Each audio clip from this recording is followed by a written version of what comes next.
even the deathbed bamboo. So I was always fascinated by this context of using an iconography, an image-based iconography, to look at the nature of mind, and even to reflect that, to somehow observe that. And I did a lot of studies. First, after Llyod, I studied in the Vancouver, in those days it was called the Vancouver College of Art on Dunsmuir Street, but then also at UBC, as well as studying contemporary studio art. I studied a lot of Chinese and Far East art history, and particularly I was particularly interested in the Buddhist periods of that, the Chan, Zen, and later got involved in the Tibetan traditions, the mandalas and the iconography of the Vajrayana, or what's perhaps known as Tantric Buddhist traditions, which are really, again, the map of the state of mind. And it was after a long, maybe 20, 30 years of that study, I was very fortunate in Paris to meet Brian Gysin. He's really considered one of the fathers of the Beat generation, although he himself wasn't a joiner of clubs, and he never really allowed himself to be called a beat artist or a fluxus or any of the various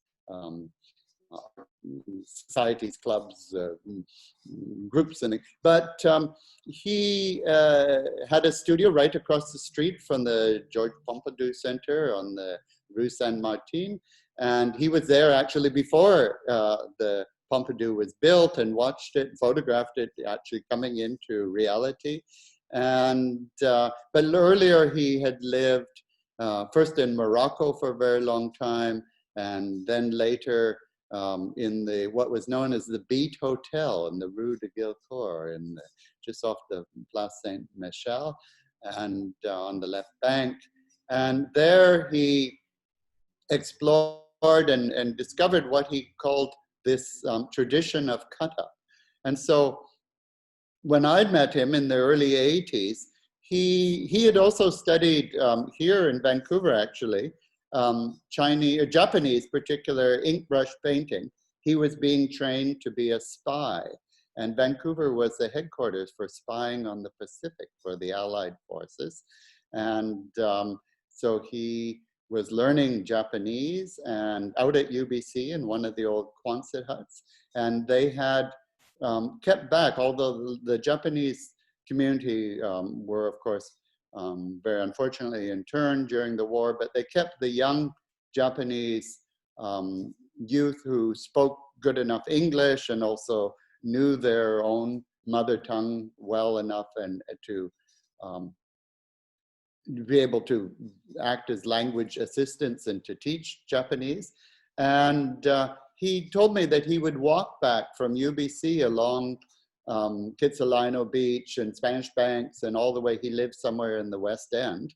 And this would be, actually in the 44, just before the end of the war, really. He never actually got to go out and be a spy because the war ended and he went off. But he, with his, they had one-on-one, and with his Japanese counterpart, they would write calligraphy in the sand. And so even though he was studying, he actually learned the stroke patterns. And so he had an affinity, although he'd never really had traditional formal training. And so when I met him, and I had this, background and had been practicing ink brush painting since I was a boy, he really encouraged me to take the Chan, Zen, Koan traditions of ink brush painting and put them through this method of cut-up. And cut-up really literally means that. It means to cut something up.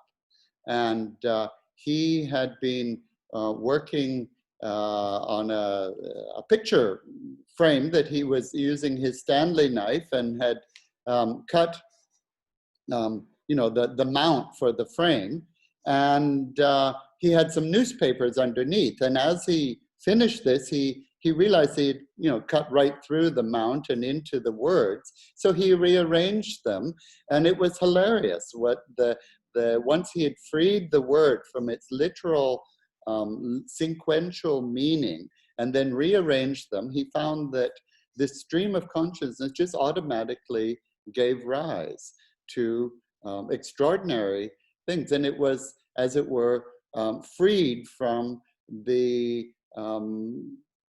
ordering of consciousness of the writer into a wider thing. So I'm going to just scroll down. This is a work that is on porcelain. It's was made in Jingdezhen in Jiangxi province in China, where I have a studio. I go regularly, and I've been painting on large porcelain panels. The great thing about porcelain is that, or ceramics in general, is that the ceramic glazes use water as a base. And so for the Chinese brush, I've tried using watercolors and acrylics and various Western medium, but they don't really give the brush stroke like ink-based things. Whereas, and this particular work is a homage to Brian Geisen in that he developed this this graph that he calls it a bean sprout. It's like this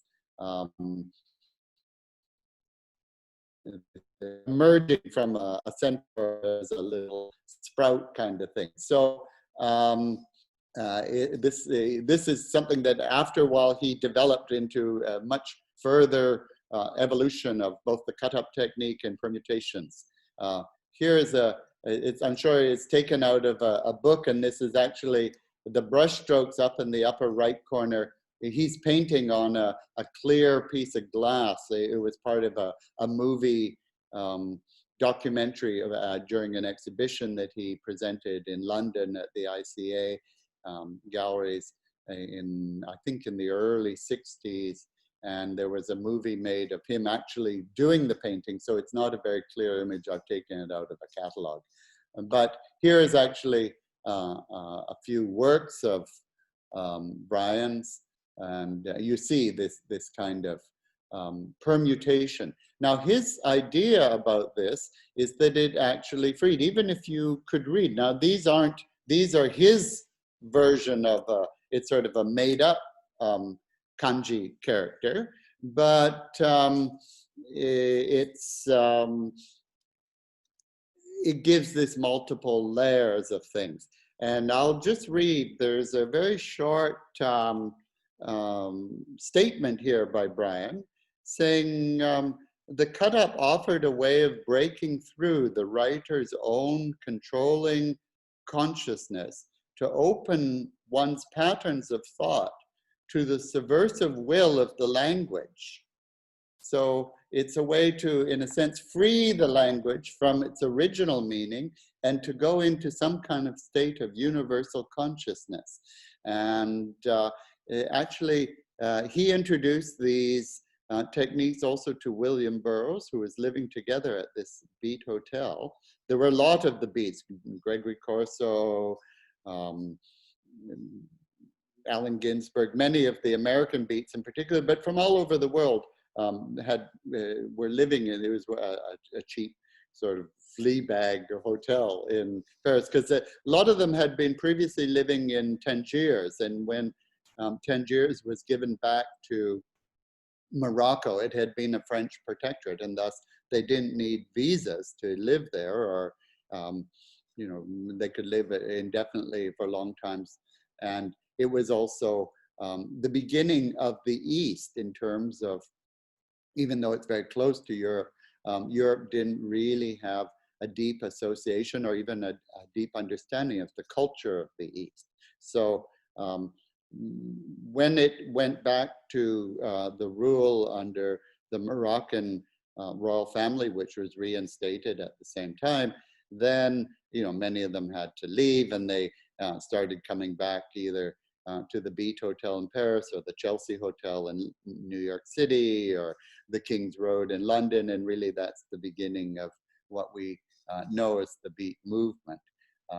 Here's just another brief work of Bryan's. And so, so he really encouraged me to take this technique. Other than Burroughs, not many people had really experimented, including himself. He never really, Burroughs had suitcases full of his journals from his days in Tangiers, which were in a very particular American voice, and during his time as a heroin addict and a junkie, and so it had this particular sort of Burroughsian voice, which I think many of us can, in our imaginations, hear even today, because it was such a particular voice. But Bryan always thought that one should take much more seminal works, much more serious, and particularly the Japanese and Chinese ancient koans, or the Chan poetry, is very deep, and it really is about this nature of freeing the mind. And so here's one of my early works. This was done shortly after meeting Bryan, I think in 1982. And this is a poem, this is actually written in English, but it's written in the 4 directions. Another tradition of cut up is to, rather than actually physically cut it up, is to just write the same text in the 4 directions, or multiple versions of the 4 directions. And thus you build up this layer pattern. This is actually a poem by the Dalai Lama about it's his first English poem. And if there's something that says my internet connection is unstable, but I hope it won't disappear. So there's, and this is an early work done on handmade Tibetan paper. Here's an image of myself at this is a work. A lot of these works are a bit truncated because I've put them into a keynote system to be able to have them in some kind of orderly fashion. And so they've clipped them, but you'll see here behind there's the word chung, which means center or middle. The full character is not there. And this was part of an exhibition at the Eye Museum, which is a magnificent museum of film and visual media, moving visual media particularly, in Amsterdam, right on the Grand Canal facing, you see Amsterdam and across the water there. And a friend of mine, Babette Van Loo, who is also herself a very famous filmmaker, she started the first Buddhist television network in Europe. And she also, which went for over 25 years. Unfortunately, it's no longer being broadcast, but she hosts this European Buddhist film festival. And every year they also feature an artist. And I was very fortunate a few years ago to be able to participate and to show a number of works.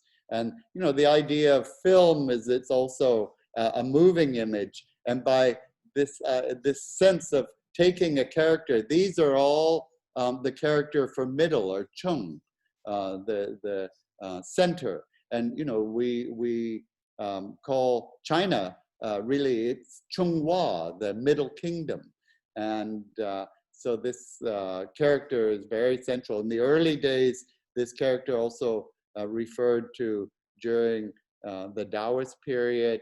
It was a symbol of the being in the center, being the walking the way, the path. And during Buddhist period, it became the middle way, the center way, or the middle way, neither this nor that, neither material nor mental, but a combination of the two. So, and also it had extraordinary light reflected off the water. So these works are on large handmade Chinese papers that are about 6.5 feet long by 3.5 feet wide. And so they constantly change during the day with the light coming across them. And what I do is take a character. This is from an exhibition at Oberon Gallery in Montreal a few years ago. And you see on the left here, there's the word for heart or mind, shun. And then the one on the left is just the kanji character written in a rather loose form, I must say. But then as you go across, they're increasingly permuated. So the next one is using black and white, and then black, white, and blue. And then, I'm sorry, some of these images aren't very clear, but what to do. And so you see the actual sort of progression of freeing them, and by the end, or even by the second, in the third and the fourth one, a person who was familiar with kanji, which I hope and expect many of you are, wouldn't necessarily see the word there anymore, and they begin to see all sorts of people told me they see dragons and their ancestors and frogs and all sorts of things in these permutations. Here's the part of a character for dream, and it also has the connotation of illusion. In the Zen tradition or Chan tradition, it's often used as this idea that the world itself is an illusory place, that it's made up by our minds, and how we see the world greatly influences how our experience of it. But it's not necessarily as it were in a dream world, which the dream is all up by our mind. It's not something, when you wake up from the dream, you know that you've been dreaming, but the daydream that we're living in, often we're not quite so sure that it is a dream. We take it as real, but in actual fact, it's something that has been created in the mind. And so this process of cutting up, or the permutation of the calligraphy, also has this quality of freeing it from its original literal recognition meaning, and freeing it into a state where it's open set of references, and the mind can see all sorts of things. People have seen dragons and various other creatures in this. Here's a series. These are some works based on a poem by Lam Wang's father, Don Wang, who is himself a great calligrapher, and he shared a number of his great calligraphies with me. And this is a particular one. It's based on a calligraphy he did he specializes in Chan tea poetry, from the Chan Zen traditions of Chinese ink brush painting, but referring to tea. And tea and Zen, they say, or tea and Chan, have the same taste. So again, it's something that is a living form of meditation, and many of the traditions of tea ceremony have evolved from that. So this particular one says tea smile, but of course the characters are deeply permuated, so you may not see them. And there's 4 versions here. Actually, many of these I think I did 20 or so versions, but there wasn't room to show them all. Here's a bit of a close-up, and you can see again how people see forests and moving spirits and shadows in the night and whatever in these works. But a few examples of these permutations here. This one is also based on Tea Smile. It's another version using a more colored things. Some of these I won't linger on, but it just gives you a sense of the Calligraffiti process. And here again, this is the, more or less, it's been slightly cropped, but this is the character for middle, Chung. And some characters work much better than others in terms of permeating them or layering them, cutting them up in this way. And this is one that I found very particularly, it has a very strong resonance. And in that idea that it means to be centered in the thing, and then by building up the layers of it, you'll see quite a few works based on this particular character. Some characters work better than others. This particular style of writing. Many of these works are homage or studies of great calligraphers from the past. This particular one is from Senche Miami Roshi, who was a Zen Roshi who used to visit Victoria regularly. And he has a small zendo, a Buddhist meditation center there. Unfortunately, he no longer comes. He's quite elderly now. But he also would, if people were interested, you could have one-on-one calligraphy workshops with him, and I went regularly. Whenever he was here, I would go and do that. And since I had already studied quite a long time, and he said to me, look, you know, you're not Japanese or Chinese. You should take these works and explore with them, make them, you know, into your own something. You know, you already have the technique and the sense of the free sort of movement of the stroke patterns and etc. So it's time to liberate them. So this is a series here of, these are actually on the floor of the gallery in Montreal being prepared to be hung, but you see there's two chunks here, and the one we just saw before is the one right at the bottom here that is the original character, and then you see some permutations. And actually I don't think I have an image of it here, but in this exhibition there were about 10 permutations of this. You see one, you sort of get the idea, but if you see many, you really begin to see how it frees. It's like freeing a whole language into something that has a lot of other connotations. This is again the character for mind, or actually the word shun in shun. There's different pronunciations depending on northern or southern dialects, or even in Japanese, this same character, but it means mind, but not the mind, the thinking mind, it's more the heart. This character actually means heart and mind simultaneously, and it's that kind of basic awareness of, we even see in slang, we say you see the heart of the matter, or it's that kind of intuitive awareness. So these are a couple of permutations of, there's some more, all of these are various forms of heart. And again, this is just a few works. It was a corner of the exhibition.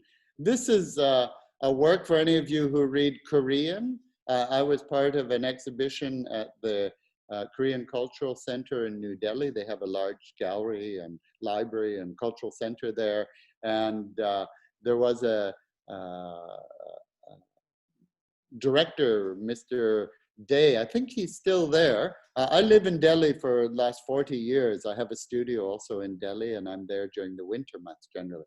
So he was hosting an exhibition using Korean paper. Handmade paper from Korea is particularly strong, and also they make very large size papers, and he had invited 6 Indian artists and 6 Korean artists to make works on using this paper. And since I've known him for a long time, and I actually live quite close to the Korean Cultural Center, he very kindly also invited me to join them. So I don't know Korean language, but this is from a famous Korean calligrapher, and this is a part of a Buddhist sutra, and it's been permeated. Here's another version. This is actually in a very old Indian language called Brahmi. It's pre-Sanskrit, and this was the spoken language during the time of the Buddha. Some people call it also Prakrit, but on the Ashoka pillars, in the great Buddhist sites like in Sarnath and Bodh Gaya and Kushnagar and the places associated with the life of Buddha, this great emperor in the 3rd century BC erected, along with large reliquaries and temples and things, pillars. And on these pillars, there's the written text of the Buddhist creed, which is basically to get to know the nature of your mind. It's not a belief system, it's more about a science of the nature of mind. And so this is the actual text from Parkrit off the Buddhist Ashokan pillar in Sarnath. And it's been permeated again in 4 directions. This is another Korean work. This is a Tibetan work. It means Trungpa Chempo, which really means the Great Seal.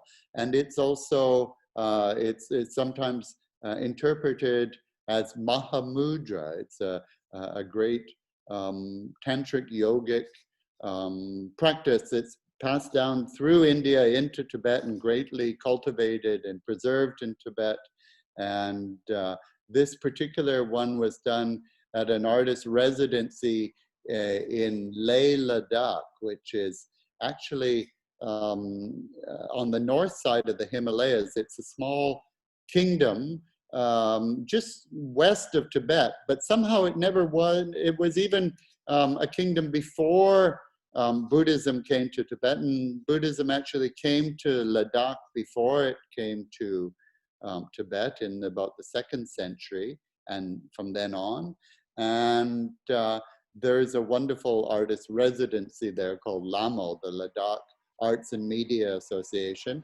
And I've done a number of workshops and introduced the way of the Chinese brush. Although Leh and Ladakh itself were on the Silk Route, and they weren't really part of India, not until the British period that they get in India, but fortunately they did, because otherwise, most of Tibet has been rather disrupted by the communist uprisings particularly during the Cultural Revolution in China. And so much of the ancient culture of Tibet is no longer thriving or even existence. Even the material culture has largely been devastated, whereas in Ladakh, it's a living culture. And this one as well has an English text underneath it describing the meaning of this particular series of Tibetan words. These are more like seed symbols. And the text, I've studied for many years the Tibetan Vajrayana tradition, and this is a text by my great teacher, the Venerable Kening Tai Situ Rinpoche, who's the lineage holder of Mahamudra. And and this is made on handmade paper using natural pigments. Most of these works are working with natural stone and mineral and organic pigments that are made in using different gums and different traditions. Of course, in the ancient times, both in China and in Tibet and in the ancient world, even in Europe, we couldn't buy paint or pigments in tubes. Artists knew how to make their own pigments, and part of even the mustard seed manual goes into great depths about the secrets, as it were, of making various pigments. And I've seen old Tang Dynasty, Sung Dynasty painting scrolls that the blues and the greens and the blacks as well are of extraordinary vibrancy, and they haven't, even after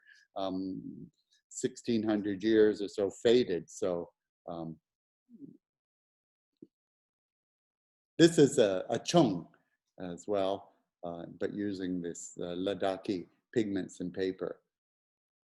Oops, that one didn't do it. And here, this is my studio in Delhi, just to see the working. Often one has to leave these works in between to dry, like one set of one character on top of the other. If they're done wet, they will fuse into each other in ways that are unbecoming. So I often have a whole series. You can see some are hanging in the back on a line, a clothesline, where they're drying between strokes. So you just get a sense of here we are, some works in progress. These are all based on Tibetan characters.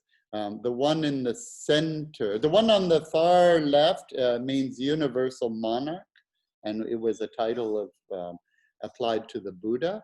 And the second one actually means seduction, but not in the sense of sort of the, street level seduction, but the sense that if the mind is very open and very clear, someone who is a great practitioner of the training of the mind, meditation traditions, they often have an aura around them that is very magnetizing, as it were. And so this word has that. And my goal is to make these works that are similar, have this kind of magnetizing effect without actually spelling it out, but by freeing them and by using these pigmentations. Here's some more works in progress here.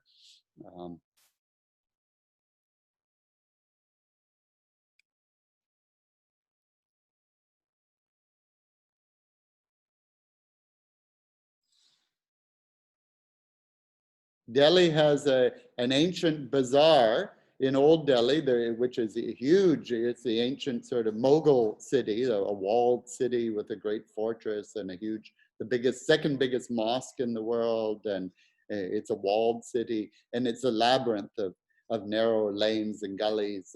But there's a whole neighborhood, a guild, that are pigment makers, mostly used, I think, for textile. India has a vast textile tradition and used as dyes, but also I've been buying these pure minerals and things there and using types of gum. Actually, India doesn't have they have another one that's similar called dadar, and it can be used as a medium for pigments. In Ladakh, those other works I showed a little earlier, they were made with yak marrow, yak bone marrow, and it also makes a strong medium to hold pigments. And the ancient mural paintings of Ladakh are using this tradition. Here you see some of my notes of this particular oxide, and there's the chemical formula, and so a lot of this is also based on sort of an alchemy of pigments, and pigments also in the ancient Indian and which traditions of Buddhist traditions spread extensively through the Far East, particularly China from the 2nd century, and on to Korea and Japan and Southeast Asia and things. There is at the great Buddhist universities of India, Nalanda and Vikramasila, these great centers of ancient learning. There was also a whole department or a whole category of talking about the psychological and even the metaphysical aspects of color and how pigments affect our states of mind. And as you know, certain colors will make you feel happy or sad, or if you see a bright blue sky or a sunset or different color environments can change your mood. And there was a deep science based on these, and even the actual mineral qualities, they're almost like create magnetic fields, or they can be read by Geiger counters and that kind of thing. So they do have an aura, and that's why also I would encourage you at some point to actually see the original works. Here's some more. You see there in the bottom right, there's a calligraphy by the great Cochin Trungpa Rinpoche, who came to America in the early 70s and introduced a lot of these Buddhist traditions and started Naropa Institute, and Naropa, the first Buddhist university in America, and Shambhala centers, and etc. And he himself was a great calligrapher. And so, and I had the great fortune of attending his Dharma art seminars in Boulder, Colorado, for the 25th anniversary of the publication of Jack Kerouac's On the Road, which was really the beginning of the beat literature movements in America. And they held a a festival, and all the old living beats, Neil Cassidy and Burroughs and Allen Ginsberg and Ann Waldman and all the surviving beats were all there. And after the seminar, we had a 3 or 4 day Dharma art seminar led by Trungpa Rinpoche. And he also went into a great discourse and experiments, workshops on creating these works that are essentially sort of things that they're almost like magic talismans that have an effect to free the mind. And this is what Gysin and Burroughs too, they were of course very interested in the occult, as they referred to it. And they had studied, both of them, in great extensive, Bryan in Morocco and Tangiers, and Burroughs in South America with Yeg and with some of the psychedelic drugs and etc. These ideas of entering into other states of mind. For the Buddhist, all of this is considered very normal, and it's not magic. It's just something that, as one clears the mind from the egocentric vision of the world, it allows you to go into much deeper, more primordial states of consciousness which are all pervasive. Here's a few more permutations of this character for the seed syllable. Sanskrit doesn't really have characters, but it has seed syllables, which are also very powerful. They're used in the Mantrayana traditions. Here's an old friend of mine from high school, student, Llyod Yee, and we had a studio just here across the street on Yat-Sen on Carroll Street. And but anyway, you see that there's a couple works here. The one on the left is again in Parkrit, and there's this work on the right, which is Harmony. And you know, a lot of this is, I think the closest thing we have in our common experience to cut up is graffiti. And you know, you see we're surrounded by, this is something very local just up the road from here on Pender Street. And graffiti also has this kind of calligraphic layering effect. Often one group or one person puts on top of another's, and the layers are built up over time. And so this idea of calligraffiti really has this reference also to the graffiti movements. And Brian Gysin, he was a great mentor to many, many artists. Keith Haring in particular was greatly inspired and greatly encouraged, and had spent a lot of time with Brian Gysin, as did some of the great rock and roll stars. Iggy Pop and David Bowie were also close with Brian Gysin, and they used the cut-up techniques in songwriting. But for the most part, it's extraordinary, even though it had so much influence. The cut-up hasn't really been explored very much, and I think it still has enormous potential. This was some works that were shown last summer, part of the Chaiji exhibition, and this is actually in the Maple Hall at the Dr. Sun Yat-sen Garden. And a friend was, we had for the opening night, we also had tea stations, and so there's a tea station being set up here. But you see some of these works hanging in the Great Hall. And it's been wonderful to be able to show there, because people will come from, you know, of course, during the summertime, there's enormous foot traffic in the garden, and people come from all over the world. And sometimes I would sit in the corner, you know, while the docents are giving the tours, and overhear people's reaction to these works, and often, you know, extraordinary things that they would. These are again a series of chungs using pure cobalt and different indigo and actual stone ground lapis pigments and things from the Trans-Himalayan regions.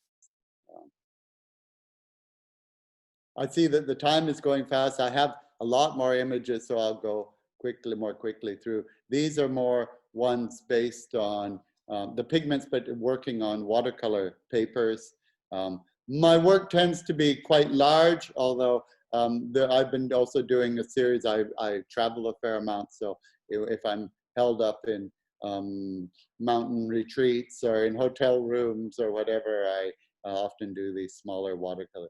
These are some works that are again on porcelain, and again you see how the porcelain, it almost creates this two-dimensional or three-dimensional even layer of things. And these works are done multiple layers of glazes, but only fired once. So often there's chemical reactions between the various glazes in the process, which a lot of the glaze masters say, oh no, you must be very careful. This is gonna, turn this one into a mess or something. But I rather like this alchemical effect. And of course, before you fire them, porcelain is fired at 1310 degrees centigrade. So you have no idea. It doesn't look like this when you're actually painting. You never know what the actual color is. And then when one glazes interact with each other, they also cause things that take it even further in terms of the alchemical chemistry process. And there were 4 of these works also shown outside. Since they're porcelain and fired at high temperature, they can be outside. So they were actually shown in the courtyard in front of the gallery at the Yat-Sen. And I've seen photographs. I left shortly after the exhibition opened, but Lam and others have kindly sent me photographs. I've seen them in rainstorms and with snow on top of them, and in all sorts of climatic conditions, and nothing will affect them. They're not only light safe, but they're more or less temperature. Porcelain is one of the great conductors of temperature. The cone of the space shuttles are made out of porcelain, so the intense heat of re-entering the Earth's atmosphere. This is one that's done with you see actually the pigments before it's been fired. So this is unfired, and this is how it would look before they turn colors. So as you see, this is rather a dull collection of often the pigments or the minerals are mixed into various clay slips, so it looks more like mud pies. And this is one, we're going to see in a minute. This is the after it's been fired. So this is the before, and this is the after. These yellow pigments. And this again is another chung. Here again, you see this is the character, another character. It means stone, but it also has the connotation of basic particle or space dust even. And it's also a mouth under a cliff. And so this is a very, very early radical or early sort of basic structural character. And each of these is the same character. There's many ways of writing it. And often when I'm permeating a work, I look through the history of various great calligraphers and see all the different ways that they've dealt with this particular character. Each of these styles comes from a series of old Chan poetry written by other great masters. And then this is the first phase. Each of these will be permeated with other similar to the same character, but often written in slightly different styles. Here's another close-up.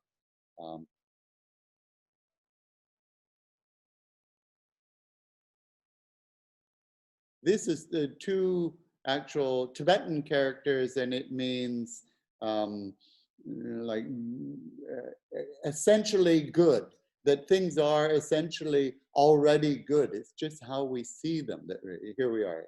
Again, this is a homage to a calligraphy by my teacher, Tai Situpa, the 12th Tai Situpa in the lineage of incarnate lamas. Here's another work that again is more or less a homage to Brian Geisen. This work is in a studio I had in Jingdezhen. It's in an old auto factory, but it was. Here's another chung, or part of a chung in porcelain. Here again, a heart mind in pigments. This is also a permutation of an old Chan poem. This has multiple layers. Here again, this is a series of four chungs from the studio in Ladakh. It's very primitive. The Ladakh is being above 11,000 feet. It's even in the Indian summer, it rarely goes above 12 or 13 degrees, and in the winter it's minus 30 or 40. And it's basically a rock desert also. There's water because there are glacial rivers. The source of the Indus runs across Ladakh, the Leh Valley. But so there's little pockets of agriculture in that, but fed by river terraced water. And there it was extraordinary that one could work very quickly because the air is so dry, being at such an altitude, and then being, they only have less than 3 inches of precipitation per year. So the air is extremely dry. So the pigments and the things dry very, very quickly. And there again is my, I was there for a couple of months a few years ago in the summer and gave a series of workshops there, again, introducing this ink brush tradition. This is a work also that was shown at Sun Yat-Sen. This is actually in a studio I had in Puri on the east coast of Orissa in India. And this is a homage to both a famous Japanese Chan Zen master, a poem that says, sitting quietly, which is the character that you see in white. It means harmony as well, but it means like to sit quietly, peacefully, and listening to the wind in the pines. I've changed the character often in reading it, the multiple layers, writing, listening to the wind, the times rather than the pines. But this was actually it on the studio. And you see there's a little postcard up in the center top. This was a great abstract painter, Patrick Hearn, who was part of the Cornwall St. Ives group with Bernard Leach and with Ben Nicholson and all of the early abstract artists. And he's one of my favorite English abstract painters. And so it's a homage to, I've used his palette essentially here. And his painting up there was also, it's an image to his garden. He had a beautiful garden in St. Ives.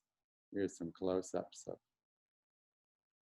And this work was hung in the entranceway to the gallery. And it was fantastic there because the wind would catch it and it would be move, and then different lights when the morning sun was on it and the afternoon sun and during rainstorms, and it constantly was changing. It's on very fine cotton, so you can essentially see through it. I think now we're almost to the time where the hour is up, so I think Bruno's has arranged for a question and answer period, so I'd be more than happy to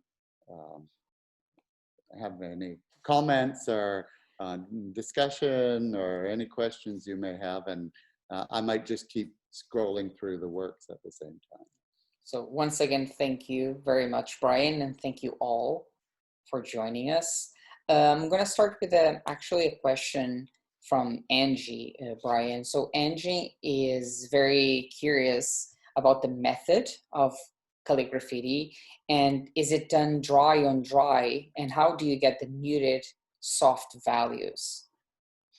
Well, you know, I use all manner of methods, of course, in Chinese ink brush painting and in all sorts of different lineages of ink brush painting from around the world.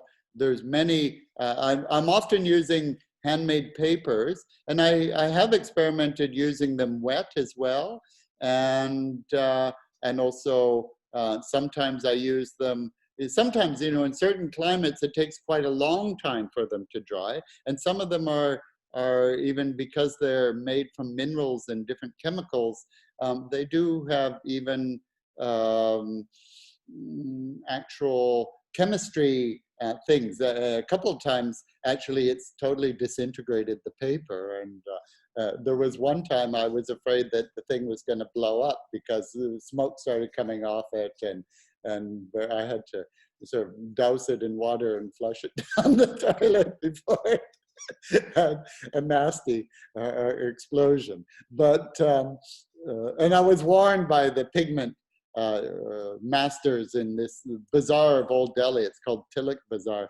Some of them are 7, 8 generations of pigment masters, and they'll say, they'll put A, B, C, and D on. And they say you can mix A and B and A and C, but never mix A and D, because it could be something nasty, or you could poison yourself or someone else, and things like that. So, of course, there's a, and I've experimented with many things, painting on textile. For the most part, I'm painting on handmade papers. Currently, I found a paper maker in India that, the best French handmade paper that you get, at great expense, I must say.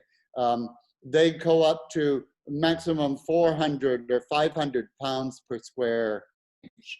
I'm getting papers in Delhi that are 2,000 pounds per square inch, pure rag cotton papers. So they're extremely absorbent, and they can take a lot of pigments. But these Chinese papers, these are actually, the ones here are Ladakhi Himalayan handmade papers from a type of grass that grows along the river banks in Arunachal Pradesh. And it's on the far east side of the Himalayas, bordering onto Yunnan and Sichuan province in China. And there's great glacier rivers flowing off high Himalayan peaks. And the grasses that grow along those riverbanks have to be very, very hardy. And so they make extremely strong paper. The Tibetans use this paper for making woodblock prints. And so it looks very fine, but incredibly strong, and it can hold quite dense amounts of pigment. And I think, different papers have different absorptions. So partly, I guess that's, this is again one on porcelain, and you see these multiple layers. So. Thank you, Angie. So Bryan, I have another question from Filipa Lobo. So Filipa is saying that even though blue is her favorite color, and she believes that when working with natural pigments, the blues are the most captivating, do you feel that strong attraction too? Can you say that blue is your favorite color? I wouldn't say favorite, but all colors, each one has its own qualities and moods and things. And I think perhaps my most favorites are the non-colors, black and white. And but I have an affinity to blue, and also the blue minerals, the cobalts and the various blue pigments have very great potency. Also, you can see them even in twilight. It's the blues and the purples that come out in twilight. And in the ancient worlds, often they made the blue tile roofs on Taoist temples, and in the Islamic world also. And even the tradition of blue and white, it actually comes from what is now present day Iraq. In ancient times, it was under the Persian dynasties. And the Chinese potters from Jingdezhen were trading and selling their celadons, but the Persian court, they liked this blue, and they introduced to the Chinese this use of cobalt to make blue pigment. And of course, they took this tradition of glaze making back to China, to Jingdezhen in particular, and the rest is history. Jingdezhen is considered the blue and white capital of the world. Even the telephone poles are made from blue and white porcelain, and they've taken it to great heights. So thank you very much, Filipa. Thank you again, Bryan. I have another question. Unfortunately, the person had to leave, but I promised I would ask the question because I believe it's very worthy as well. When you start an artwork, do you have already in mind how it's going to end up, or you allow yourself to be flexible?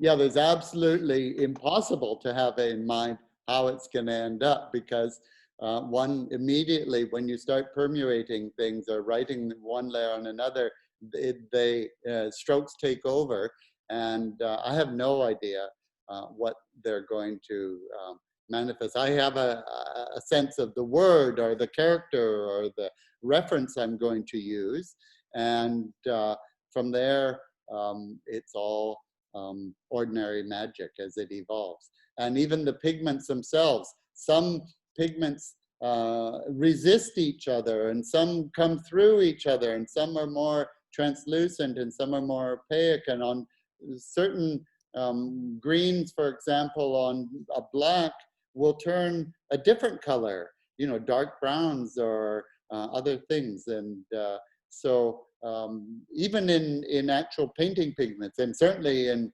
ceramic pigments and textile inks also, they often have unexpected things that happen with each other, which for me is part of the magic of it manifesting, having freed it from its original idea. There is no idea. And actually, one of my great Chan Zen painting teachers, I've been very fortunate to study with a number of great Zen Chan painting calligraphy masters.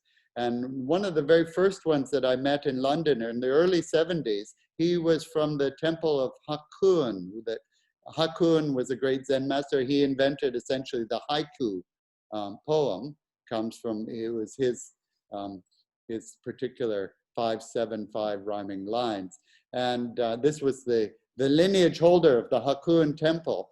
His first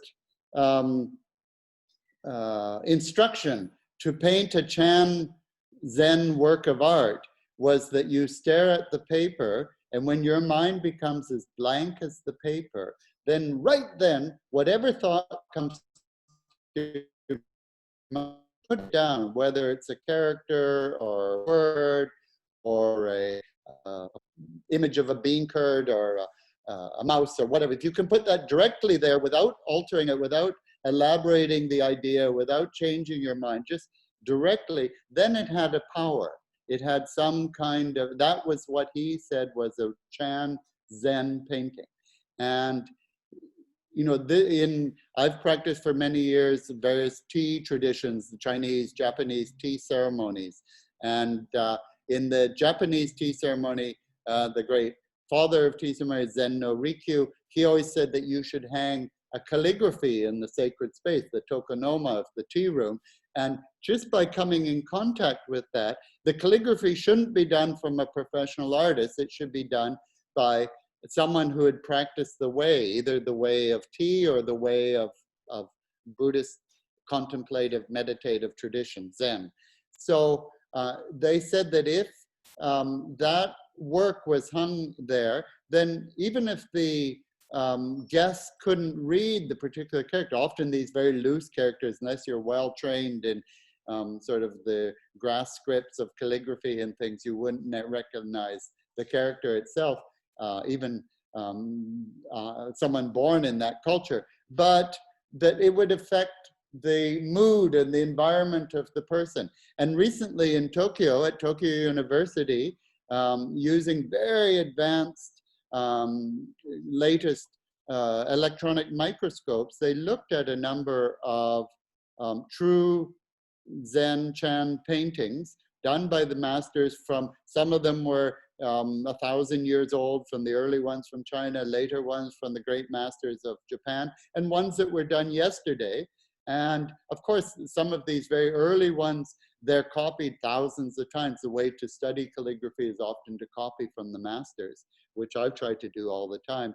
And the ones that were actually done by the masters in that state of mind, that when you looked at them under thousands of times of the electronic microscope, that the ink particles were actually all lined up in like a magnetic field, like iron filings on a plate that it had a magnet underneath it. Whereas all the ones that were the copies, the ones that were done not by the master, but by great, competent calligraphers, they would, all the ink particles were just randomly attached to the paper. But when it was done by someone in a clear, concentrated Zen state of mind, they actually created a physical effect on the way the ink adhered to the surface of the paper. So it shows that objects do have an aura. We have this idea about the fetishization of objects, but if you see 1,000 reproductions of a Van Gogh painting, and then you actually stand in front of a real one, the effect is quite different. And I've witnessed this thousands of times, and particularly with these great Chan works of art, or Zen works of art in China and Japan.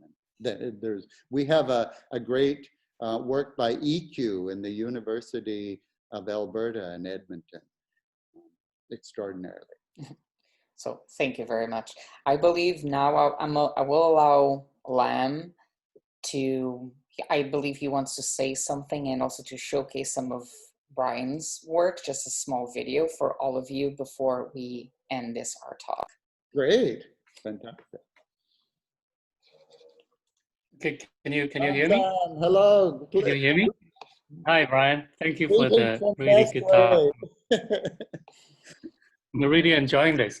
So what I was going to do is show you, because you were talking about the sitting quietly, listening to the wind, pine. Yes. I was going to show the video. It's very short. It's only like 12 Perfect. seconds. No, I looked for that this morning, and somehow, I know you sent it to me, but it's disappeared in a pile of other things, and so I couldn't. Okay, so it's my mind. Yeah, it's put on the T-Arts website there. So on the Chaji page. So if you go down there, I'll take you there. How do I go there? Yeah, you go down to Chaji exhibition, which has all the documentation. In the email. Yeah, and it's on the very ending of there's a YouTube video here you can watch. So I'll just play this one right now. Could you give the camera to Lam? Yeah, I believe. Can you see my screen? Yeah. Yeah, I think so. Okay, you guys can see my screen? Okay. Yeah. So, sorry, it was 12 seconds, but because the loop, I put it in the loop, so I reversed the video and then put it in so it's 24 seconds actually. So here we go.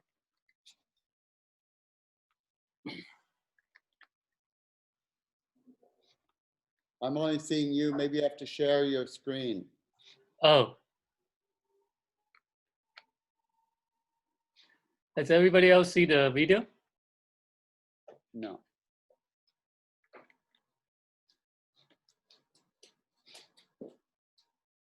Okay. Bruno, can you see the video or no? No. No video, eh? Oh. No. At the bottom, you have to share your screen. I thought I did. Hang on a second. Let me see. Okay.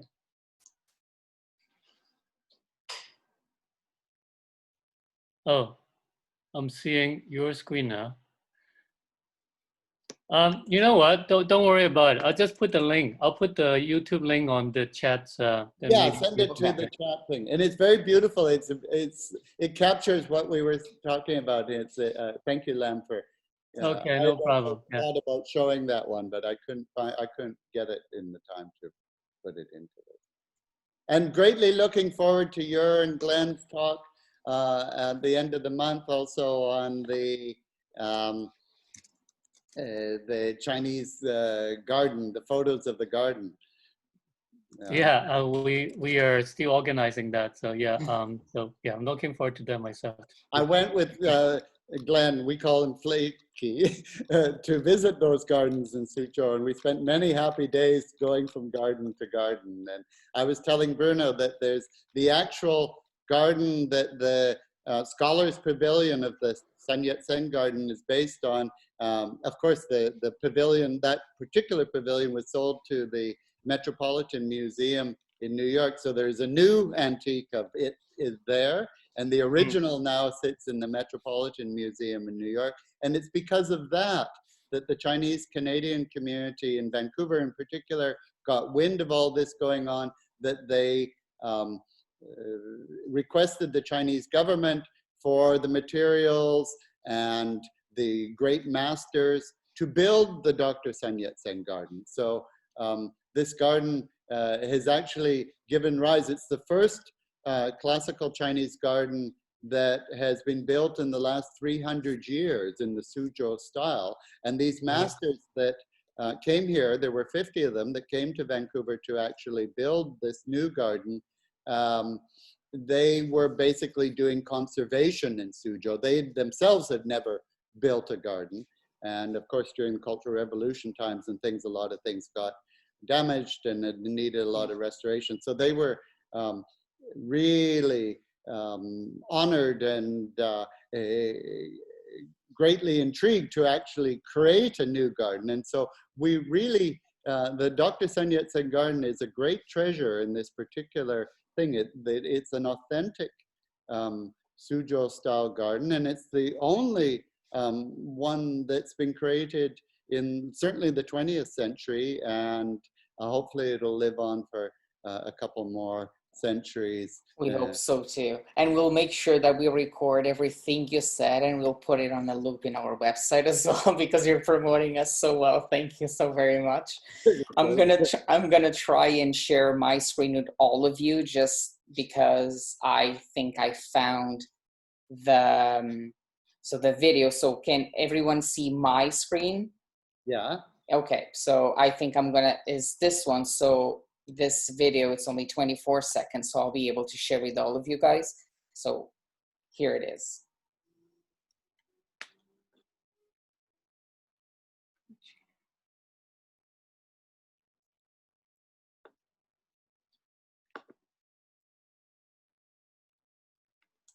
Yours is not coming up either.